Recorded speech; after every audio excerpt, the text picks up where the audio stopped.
안녕하십니까. 우리는 타락론을 통해 인류의 첫 범죄, 죄악의 시작이 불륜한 사랑에 의한 것이었음을 알게 되었습니다. 따먹지 말라 하신 하나님의 계명을 어김으로써 사탄을 중심한 죄악을 갖게 된 것은 아담과 해와 본인들에게만 그치지 않고 혈통의 인연을 타고서 인류 모두에게 번져 그 죄악과 그로 파생된 헤아릴 수 없는 엄청난 고통들은 끊임없이 우리를 지배하고 있습니다. 죄를 지은 인류 시조 당사자들은 그렇다 쳐도 원하는 바도 아니었는데 태어날 때부터 거짓 부모인 사탄의 자녀가 된 후대 인류의 그 억울함과 고통은 어떻게 해야 합니까? 뿐만 아니라 하나님 당신의 모든 것을 투입하여 창조한 이 인간이 타락함으로 말미암아 죄를 짓게 되었을 때 그 모든 것을 지켜보고 계셨던 하나님의 마음은 어떠했겠으며 타락한 인간 시조가 사탄을 거짓 부모로 하여 오히려 본연의 부모이신 하나님 당신이 소외되는 입장에 서게 되었을 때 그 고통은 또 얼마나 컸겠습니까? 그래서 우리는 더더욱 의문이 드는 것이, 그러면 하나님은 왜 인간 조상의 그 타락 행위를 그 즉시 그 현장에서 간섭하지 않으셨느냐 하는 것입니다. 죄를 지으려는 그 순간 바로 거기에 개입하셔서 크게 호통을 치시며 못하게 막아섰다면 수천 년 동안 인류가 겪어나온 이 고통과 슬픔이란 처음부터 없지 않았겠느냐 하는 것입니다. 사실 이 문제는 지금까지 어느 종교, 어느 교파도 명확하게 해명하지 못했습니다. 인간 조상이 타락하여 죄를 지었다는 것만 강조했지, 전지전능하신 하나님께서 왜 아담과 해와의 타락 행위를 간섭하여 막지 않으셨던가? 그 이유에 대해서는 논리적인 해명을 제시하지 못했습니다. 이 부분에 대해 가정연합 원리에서는 크게 세 가지로 그 이유를 말하고 있습니다. 첫째, 창조 원리의 절대성과 완전 무결성을 위해서 하나님은 인간 조상의 타락 행위를 간섭하지 않으셨습니다. 창조 원리에 의하면 하나님은 인간이 하나님의 창조성을 닮음으로써 하나님이 인간을 주관하시듯 인간도 만물 세계를 주관하도록 창조하셨습니다. 그런데 하나님의 창조성은 닮고 싶다고 그냥 닮아지는 것이 결코 아닙니다. 자신에게 주어진 책임 분담을 수행하면서 성장 기간을 거쳐서 완성해야만 하나님의 창조성을 닮을 수 있습니다.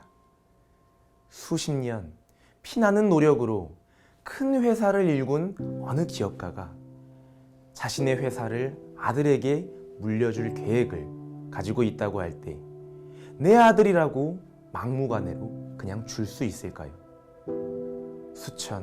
수만 명의 일터요, 다른 기업들과 치열한 경쟁에 놓여 있다고 할 때 회사를 이끄는 대표자인 그 아버지는 회사를 자신의 아들이라고 하여 그냥 물려주지는 않을 것입니다.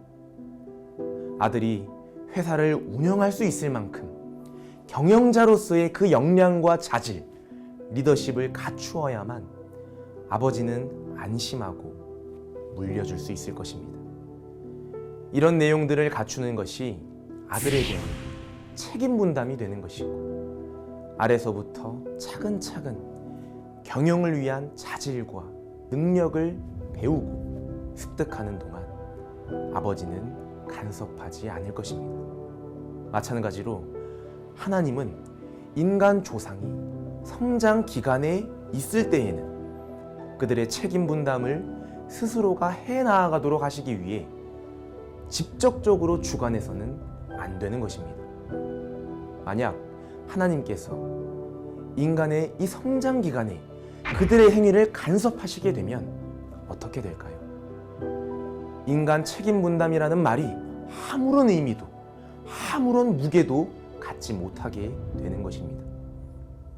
이것은 인간의 책임 분담을 무시하는 것이 되며 창조성을 담게 하여 만물 세계의 주관주로 세우시려는 창조 원리를 하나님 스스로가 망가뜨리는 결과를 초래합니다.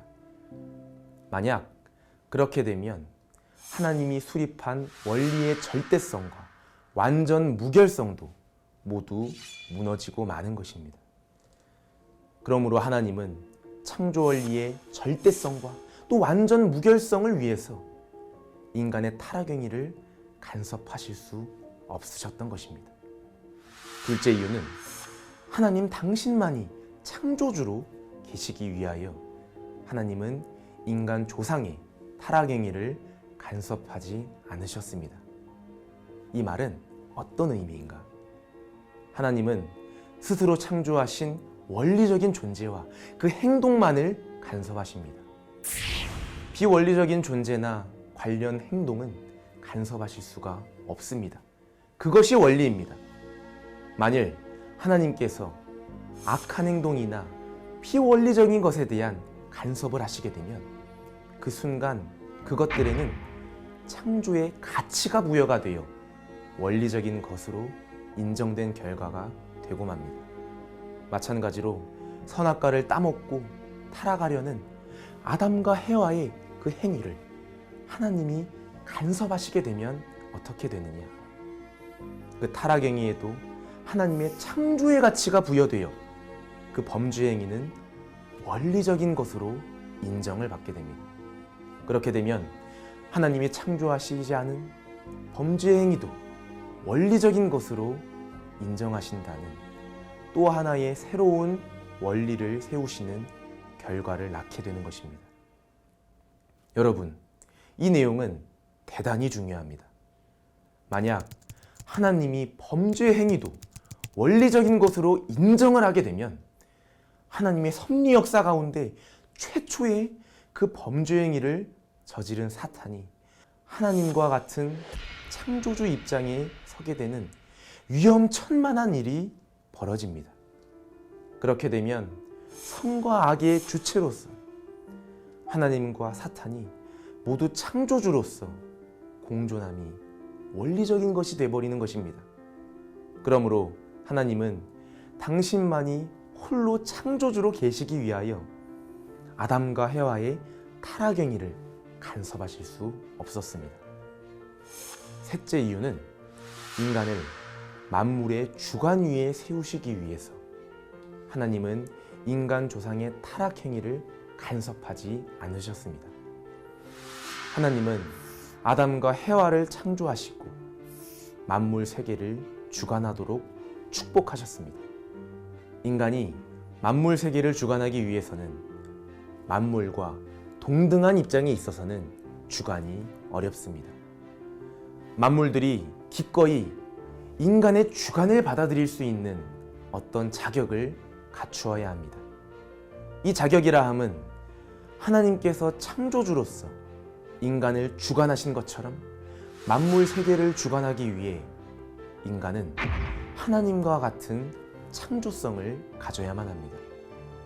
따라서 하나님은 인간 조상에게 창조성을 부여하시어 만물 세계를 주관하실 수 있는 자격을 갖도록 하시기 위해 성장 기간을 설정하시고 이 기간 동안에 책임 분담을 해냄으로써 완성되도록 하셨습니다.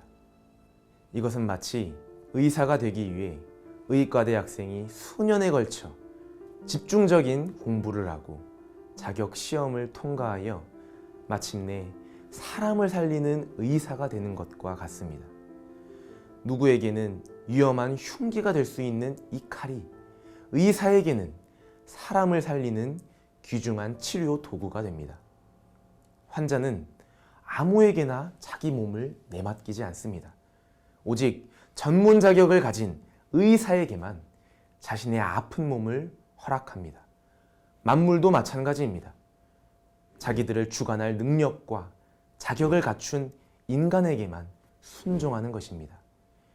이 주관의 자격을 갖게 하기 위해서 하나님은 인간 조상에게 창조성을 부여하셨는데, 그것은 따먹지 말라는 계명을 성장 기간 동안 잘 지킴으로써 자신의 책임 분담을 완수하고 비로소 완성에 이르도록 하신 것입니다.